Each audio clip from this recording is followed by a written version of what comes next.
Hello दोस्तों, आप सभी को हमारे प्रभु यीशु मसीह के नाम में जय मसीह की स्वागत करते हैं आज फिर से एक और नए वीडियो में।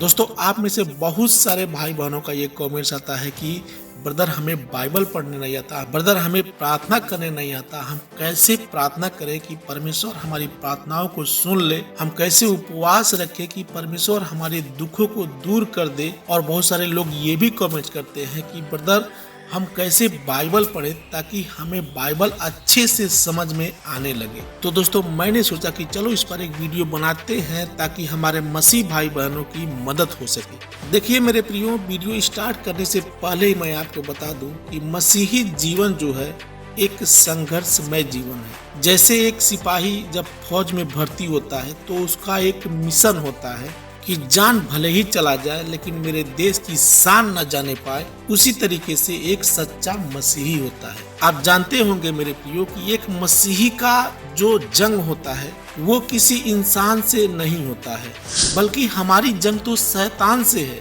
और शैतान इतना कमजोर नहीं है, उसको हराने के लिए हमें दो चीजों की जरूरत पड़ती है, प्रार्थना और बाइबल। जी हाँ मेरे प्रियो, जिसके पास परमेश्वर का वचन नहीं वो शैतान से नहीं लड़ सकता है। और प्रार्थना में वो ताकत होती है जो बड़े से बड़े सूरवीर को घुटने पर लाकर खड़ा कर देती है। तो मेरे प्रियो, प्रार्थना और वचन यदि आपके साथ नहीं है तो आप शैतान से नहीं लड़ सकते हैं।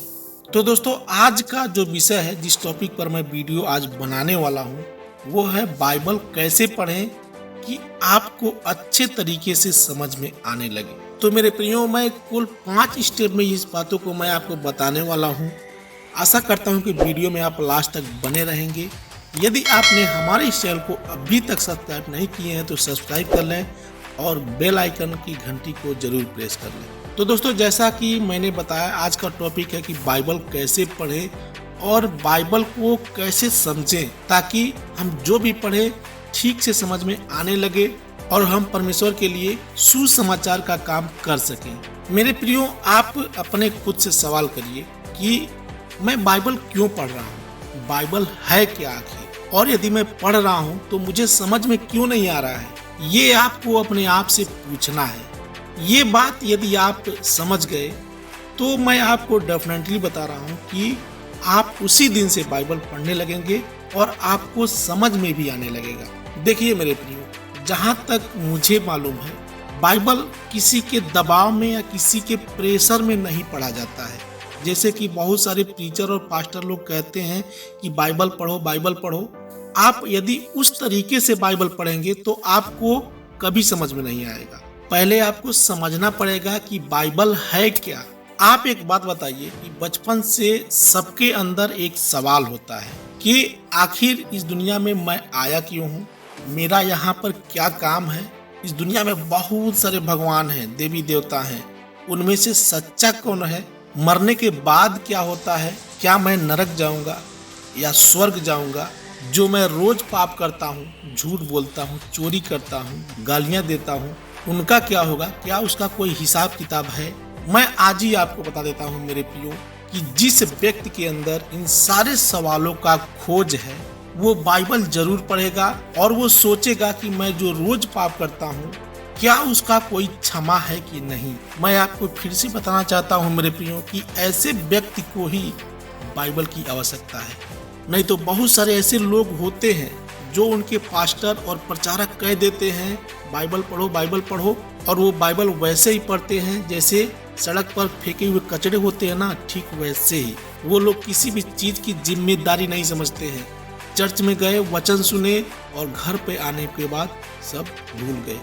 तो जैसा कि मैंने बताया मेरे प्रियो कि मसीही जीवन एक मिशन है। इस मिशन को लेकर चलने के लिए बहुत सारी कुर्बानियां देनी पड़ती हैं। मेरे प्रियो, मैं आपके लिए कुछ वचन लेके आया हूँ बाइबल से, जो कि मुझे लगता है कि आपको इसे पढ़ना चाहिए। ये बात तब की है जब वो धनवान व्यक्ति और लाजर स्वर्ग और नरक में होते हैं। एक्चुअली जो धनवान व्यक्ति था वो अपने जीवन में कभी मन नहीं फिराया और बाइबल को कभी हाथ तक नहीं लगाया, और जब वो नरक में डाला गया तो वो अब्राहम से कहने लगा कि यहाँ पर बहुत दर्द है, पीड़ा है, कृपया मुझे यहाँ से जाने दो ताकि मैं अपने भाइयों को इस बात को बता सकूं। ताकि वो मौका रहते अपने जीवन काल में अपने मन को फिराएं और अपने पापों का परमेश्वर से क्षमा मांग ले। वो अब्राहम से कहता है, वो धनवान व्यक्ति, कि हे पिता, मुझे अपने घर पे जाने दे ताकि मैं अपने भाइयों को बता सकूं, ताकि वो बुरे काम छोड़ दे और परमेश्वर पर विश्वास करे। लेकिन लूका अध्याय 16 के 29 में अब्राहम कहते हैं, अब्राहम ने उनसे कहा, उनके पास तो मूसा और भविष्यवक्ताओं की पुस्तकें हैं, वे उनकी सुने।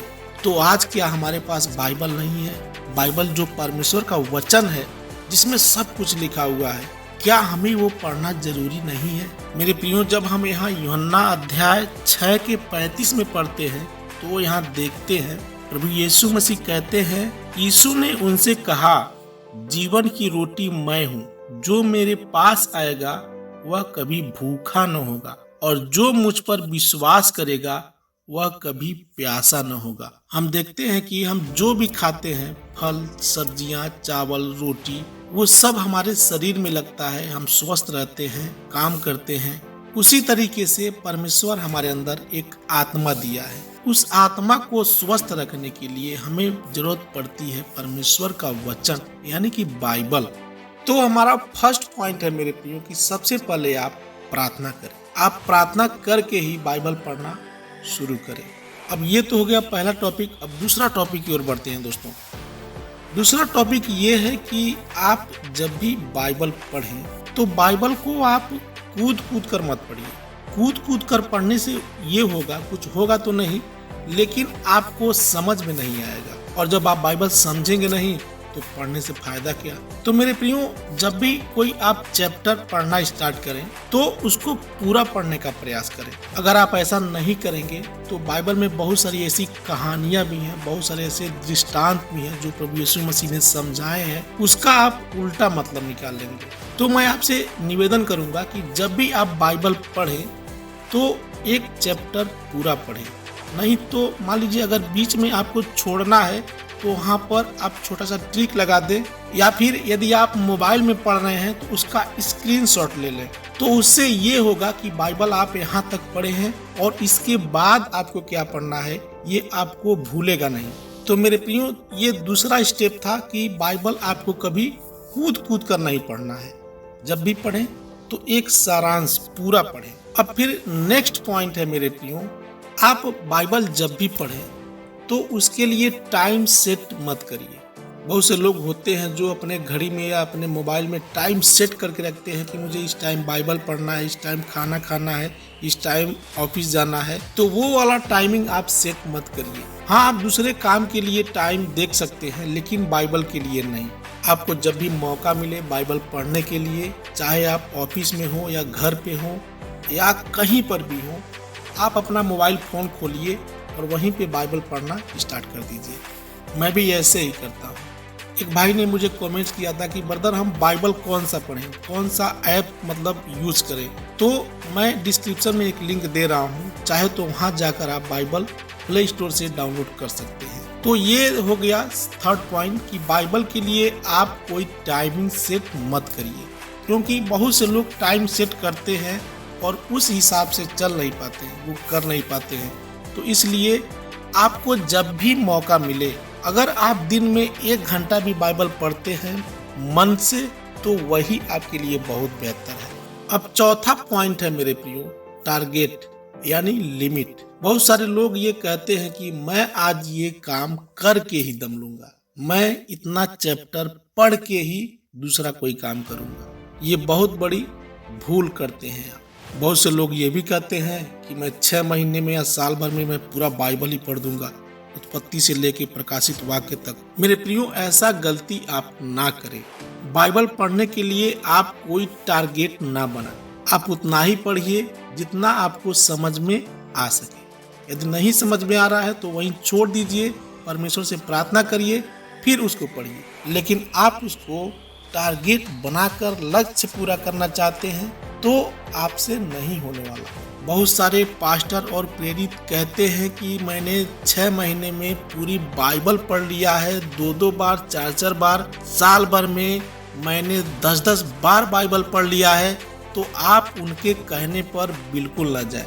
अब नेक्स्ट पॉइंट है दोस्तों, आप बाइबल के लिए एक नोटबुक बनाइए। नोटबुक इसलिए कि आप यदि कोई भी चीज पढ़ते हैं तो उसको झट से भूल भी जाते हैं, लेकिन जब कोई भी चीज आप लिख कर पढ़ते हैं तो वो आपके माइंड में बैठता है और वो आपको याद हो जाता है। कभी कभी मैं देखता हूँ कि हमारे बहुत सारे ऐसे भाई बहन हैं जो चर्च में जब पास्टर लोग परमेश्वर का वचन सुना रहे होते हैं, बाइबल अध्ययन करा रहे होते हैं, तो उस समय बहुत सारे लोग कॉपी और पेन लेकर बैठते हैं ताकि उसका जो मेन पॉइंट जो है, जो हेडिंग है, उसको नोट करते जाए। तो इसलिए जब आप बाइबल पढ़ें तो नोट्स और पेन लेकर जरूर बैठें। तो दोस्तों, ये जो मैंने आज का 5 टॉपिक आपको बताया है, यदि आप इसको फॉलो करते हैं और बाइबल अध्ययन करते हैं तो मैं आपको डेफिनेटली बता रहा हूँ कि बाइबल आपको समझ में आएगा और आपको बाइबल में आगे बढ़ने से कोई रोक नहीं पाएगा।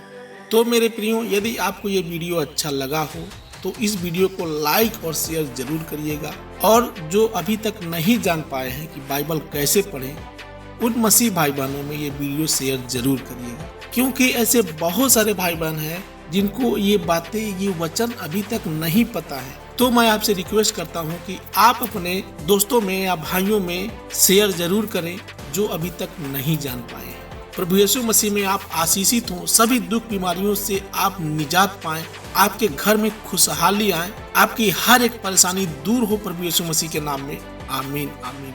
आप सभी को प्रभु यीशु मसीह के नाम में जय मसीह की।